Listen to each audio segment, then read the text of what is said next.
Babu. Naam. Shikamoo. Marahaba. Vipi? Watoka wapi?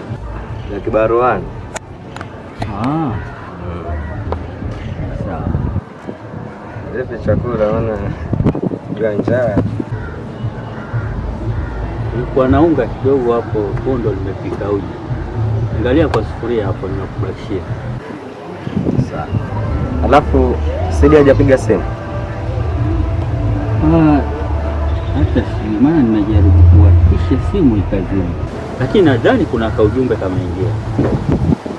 Basi ngoja niangalie. Siko ndani? Iko ndani.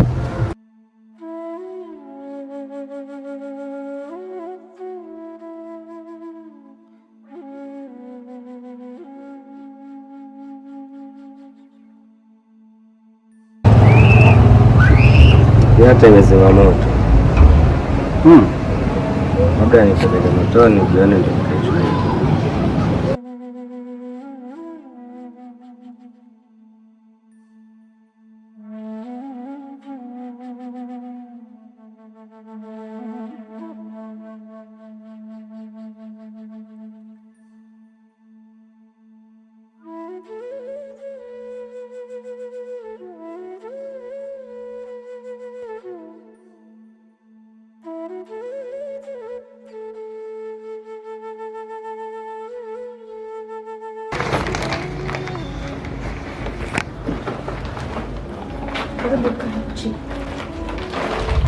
Si chini hapo. Hapo.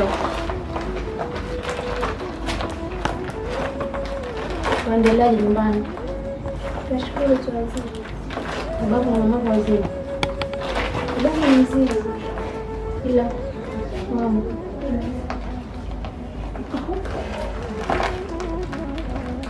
Mungu alielewa kwa ingine. Pole. Asante.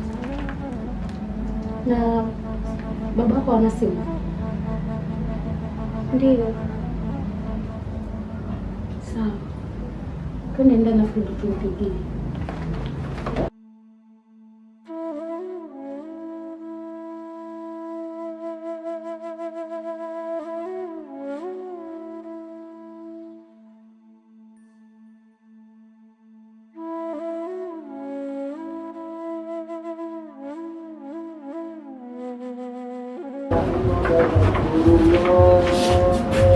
Mama, roho ya kwako Ina makombo ya kike. hii roho kwa mfanyakazi wangu, bwanangu walipofariki akarudi nyumbani. Kwa hiyo roho ya kwako tuangalia nguo pale ubadilishe. Sawa mwanangu? Sawa. Niko hapa nje. Haya.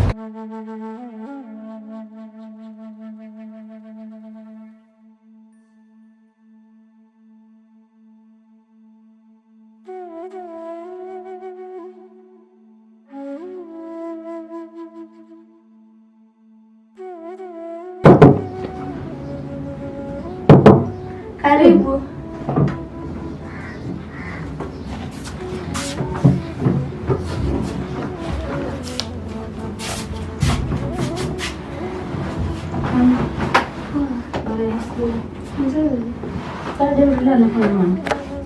Mamsha tunakelezea watu kwenye. Keleza watu wasigani hapa? Sijui ila nimesikia kama watu watafuta waizi wa kule waliiba matairi. Waizi? Ndio. Siko mke wangu uko wapi? Uliniahidi uko utaniambia. Stori kuhusu Niki. Kwani mwanangu. Hakuelezea.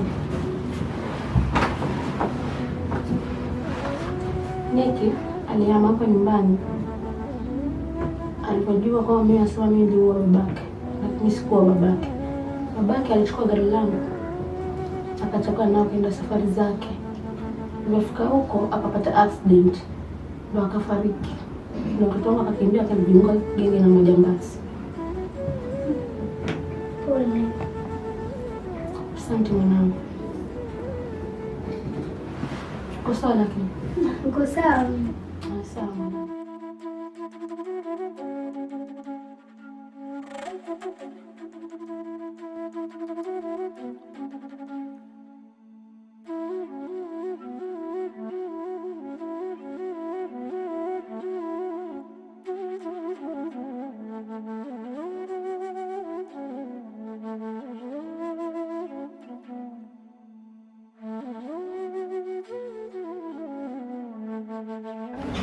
Hata siamini kabisa. Kwa nini? Yaani sidhani kama utakuja. Sasa hata nilikuwa bado sija. Sasa hebu kidogo. Unaona kama. Niko na mambo yangu nafuatilia. Sawa. Sawa. Na kwa mwenyewe Kiasi. Hata hii tumalizia tu baadaye. na kwa mwenyewe mjinganisha kwa pale Manchester. Sasa ndiye mtoto mzuri kama alafu uje unaletea. Acha wewe. Anakuambia sasa yeye angeingia mgeni mwingine tofauti. Hii ningeiweka chini. Kwa sababu yangu mimi ndo mwenyewe. Sasa hivi nafikiria ni asubuhi tu, maana nilikuwa na huu mkeka. Lakini nikaona mgeni mara ya kwanza alafu aumie. Acha umie na mambo mengine, lakini si kwa sababu ya kitanda. Ndio nikaambiwa hivyo. Ningesema siji. Naona hiyo itakuja. Sasa hiyo ni kazi. Sasa Kweli nilifika tu hivi. Sababu nataka mtoto wangu arudi nyumbani. kazi yako naifanya kwa roho safi. Labda wewe tu unikatalia ombi lako. Mtoto wako mimi nakwambia hata ukitoka hapa, mtoto wako nenda mweka mikononi. Bora tu unaona. Wewe ndio utachelewa. Sisi kama uko tayari? Mimi niko sawa. Kweli. Sio kama uko tayari. Hebu songa hapa na Mbona haraka hivi? njoo na. Sasa tunataka tupoteze muda mpaka saa ngapi? Usijali na bwana. Basi ndio mambo.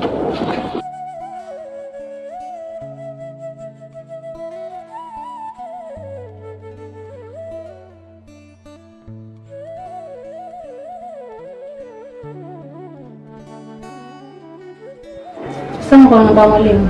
Nipo 07 01 93 3965. Shika. Alo mwalimu. Shikamoo. Ni Sidi. Nampigia babangu lakini hapatikani. Nilikuwa nakupatia ujumbe umpeleke baba. Mwambie niko mjini kazini. Ndiyo nipate pale pa kukaa. Alo. Hello? Mimi naitwa Celestine Nzazi. Ndio ambaye alimhifadhi Sidi. Mimi nilimsaidia, alikuwa yuko njiani anahangaika, nikamsaidia akampeleka kwangu. Na kama nataka kujua ukweli wote, chukua namba nipigie baada ya siku 2. Haya, asante.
Mwalimu. Habari yako? Nashukuru. Naona leo umeamua kututembelea. Kabisa. Karibu. Asante. Lakini mgonyo umenifikisha hapa ni kuhusu mwanao Sidi. Jana nilipata ujumbe akanambia yuko mjini kazini. Sasa sijui mzee kama unalifahamu hilo. Hata mimi nilipata ujumbe huo. Maana jana usiku alituma ujumbe huo na akatuondolea wasiwasi.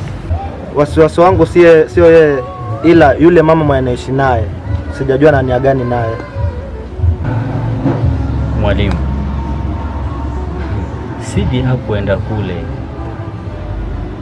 kwa kupenda kwake, ila ni kwa sababu ya ukame uliopo hapa nyumbani, ikabidi aende kule mjini kutafuta kazi. Na kwa hilo ondoa wasiwasi kabisa mwalimu, atarudi tu. Sawa, kama ni hilo, acha mimi nikuache nikaendelee na shughuli zingine.